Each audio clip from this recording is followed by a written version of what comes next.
GO number 12పై సవరణ కోరుతూ భవన నిర్మాణ కార్మికులు మంగళవారం ఆదివారం కలెక్టరేట్ ఎదుట ధర్నా దిగారు. భవన నిర్మాణ వెల్ఫేర్ బోర్డు స్కీములు ప్రైవేటు ఇన్సూరెన్స్ కంపెనీలకు ఇవ్వాలని జీవో నెంబర్ 12ను సవరించాలని తెలంగాణ భవన నిర్మాణ కార్మిక సంఘం జిల్లా ప్రధాన కార్యదర్శి రాజు డిమాండ్ చేశారు. భవన నిర్మాణ కార్మికుల సమస్యలను పరిష్కరించాలని కోరారు. సిఎస్సి సంస్థ నిర్వహించిన హెల్త్ టెస్టులను రద్దు చేయాలన్నారు. కార్మిక సంక్షేమం కోసం వెల్ఫేర్ బోర్డు అడ్వైజర్ కమిటీని వెంటనే నియమించాలని కోరారు.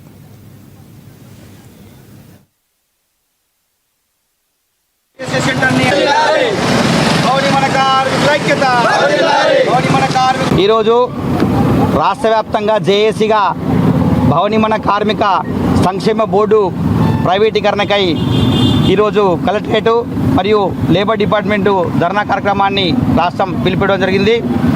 ఇందులో ముఖ్య ఉద్దేశం ఏంటంటే లేబర్ వెల్ఫేర్ బోర్డును ప్రైవేటీకరణ చేసే ఆలోచన ప్రభుత్వం చేస్తుంది. దాన్ని విరమించుకోవాలని చెప్పేసి మేము రాష్ట్ర వ్యాప్తంగా డిమాండ్ చేస్తున్నాము. అంతేకాకుండా లేబర్ వెల్ఫేర్ బోర్డు ఇదివరకు కార్మిక శాఖ ద్వారానే కొనసాగిస్తున్నారు. దాన్ని యథావిధిగా కార్మిక శాఖ ద్వారానే స్కీమ్స్ అన్ని కూడా వర్తింపజేసే విధంగా దాన్ని కంటిన్యూ కొనసాగించాలి. అంతేకాకుండా సిఎస్సి సెంటర్ అని చెప్పేసి సిఎస్సి క్యాంపులు అని చెప్పేసి భవనిర్మాణ కార్మికులకు బ్లడ్ టెస్ట్ చేస్తూ ఎన్నో కోట్ల రూపాయలని మా వెల్ఫేర్ బోర్డు నుంచి దుర్వినియోగపరుస్తున్నారు. అది సరైనది కాదని చెప్పేసి సిఎస్సి సెంటర్ ద్వారా టెస్టులు మాకు వద్దు అని చెప్పేసి మేము డిమాండ్ చేస్తున్నాము. దాన్ని కూడా ప్రభుత్వం విరమించుకోవాలి. ఈరోజు కేంద్ర రాష్ట్ర ప్రభుత్వాలు భవనిర్మాణ కార్మికుల సంక్షేమం పట్ల ఎంతో అశ్రద్ధ వహిస్తూ లేబర్ వెల్ఫేర్ బోర్డు ద్వారానే బోర్డును ప్రైవేటీకరణ చేస్తూ 346 కోట్ల 36 లక్షల రూపాయలని ప్రైవేటు సంస్థకు అప్పగించారు. లేబర్ వెల్ఫేర్ స్కీమ్స్ అన్ని కూడా క్లైమ్స్ అన్ని ప్రైవేట్ సంస్థ ద్వారా కొనసాగిస్తామని చెప్పేసి ప్రభుత్వం నిర్ణయం తీసుకుంది. ఇది సరైనది కాదు. ఇది దాన్ని మేము వ్యతిరేకిస్తున్నాము.